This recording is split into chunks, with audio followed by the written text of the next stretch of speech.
ఉన్నాం. దిశ పత్రిక ఎంట్రీ ఇచ్చిందన్న, వచ్చింది. అయితే ఒకవేళ ఈ ఎంట్రీయే మీ నాన్నగారు సీఎంగా ఉన్నప్పుడు ఎంట్రీ ఇచ్చినంటే ఇవాళ ఈ పరిస్థితి వచ్చేది కాదు.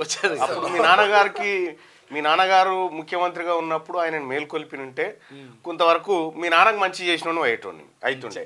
అప్పటికే బాసరలో అనేక మంది విద్యార్థులు చనిపోయి ఒకానొక పరిస్థితిలో బాసరలో విద్యార్థులంతా ధర్నా కూర్చొని ఎర్రటెండలో చీకట్లో వానలో నడుచుకుంటూ కూర్చుంటే సబితా ఇంద్రారెడ్డి గారు ఇంకా కొంతమంది పోయారు కదా ఆ రోజు కనుక మీరు ఇట్లా బయటకు వచ్చి నానా నువ్వు చేస్తుంది తప్పు అని చెప్పినంటే అనేక గురుకులాల్లో చాలా మంది పిల్లలు అస్తవ్యస్తకు గురయ్యారు. అన్నం సరిగా లేక, ఆరోగ్యం బాగాలేక, వస్తువులు సరిగా లేక, ఫుడ్ పాయిజనింగ్లతో చాలా మంది విద్యార్థులు చనిపోయినటువంటి పరిస్థితి చూసినాం. సో అప్పుడన్నా మనం మీ నాన్నను మేల్కొల్పాల్సింది. దీనికంటే ముందు మీ నాన్నగారి గజ్వెల్ నియోజకవర్గంలోని మాసాయిపేటలోనే రైలు దుర్ఘటన జరిగితే కనీసం మీ నాన్న పోయి తొంగి చూడలే. పిల్లలు చచ్చిపోతే ఆ రోజే మీ నాన్నను మేల్కొల్పినంటే ఇవాళ నాయన పరిస్థితి మీ పరిస్థితి ఇట్లుండేది కాదు. సో నేను ఒక మాట ఏం చెప్పదలుచుకున్నంటే లేటుగానైనా మేల్కొన్నావు కాబట్టి ముందు నాయన దగ్గర నుంచి మొదలు పెట్టుకరా. మీ నాయన దగ్గర నుంచి ప్రతిపక్ష నాయకుడా ఇవి ప్రశ్నించాల్సిన నువ్వు ఆడున్నావు అని చెప్పి ఒక్కసారి పోయి నాయనను మందలిచ్చి తీసుకురా. బాయికాడ వండుకున్నాడు తీసుకురా. కాంగ్రెస్ అధికారంలోకి వచ్చాక 42 మంది పిల్లల మరణం జరిగిందని చెప్పారు. పిల్లల మీద ప్రేమ ఎవరు చనిపోకూడదు, చనిపోవాలని ఎవరు కోరుకోరు. కాంగ్రెస్ పార్టీ ప్రభుత్వం అంతకంటే కోరుకోరు కూడా, అసలు కూడా కోరుకోరు.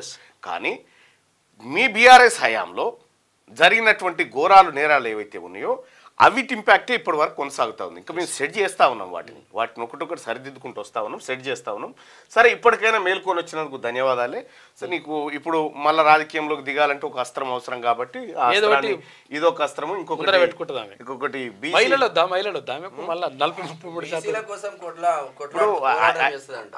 పోరాటం చేయని బీసీల గురించి చేయి. బీసీల గురించి మేము సరిపోతామమ్మా చేస్తాను.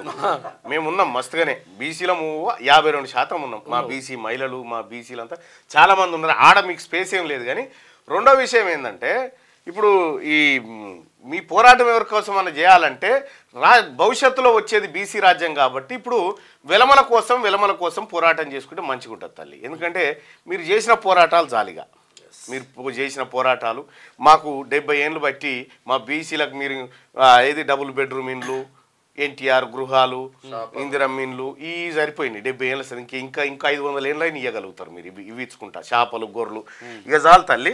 అయితే విషయం ఏంటంటే వీటన్నిటికంటే ముందు కవిత గారికి నాదొక సూచన.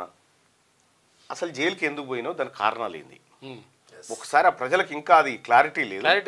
ఆ జైలుకి ఎందుకు పోయినా ఇంకా క్లారిటీ ఇస్తే దాంట్లో నిజమేందో అబద్ధమేందో తెలుసు. ఇప్పటిదాకా మీరు చెప్పకపోతే అటు ఆ పట్టుకపోయిన బీజేపీ చెప్పకపోయా, మీ నాయన చెప్పడా కడిగిన ముత్యం అంటారు. కానీ ఏడా ఈ కడుగుడు సలగుండా అంటిన బురదేడా ఆ బురద ఏ పాటి బురదనా ఆయిలా గిరీసా ఏమంటింది అనేది అది తేలాల్సినటువంటి అంశం. మీరు తెలుగులో అనర్గళంగా రాయగలరా? స్పష్టంగా మాట్లాడగలరా? మాటలకు తగ్గట్టు అభినయించగలరా? అయితే ఇంకెందుకు ఆలస్యం? క్యూన్యూస్ మీకు ఒక మంచి అవకాశాన్ని ఇస్తుంది. క్యూన్యూస్ లో పనిచేయటకు లేడీ యాంకర్స్ కావాలను సంప్రదించవలసిన నెంబర్ 8688926084. QNewsAds@gmail.com ను సంప్రదించండి. లైక్ చేయండి.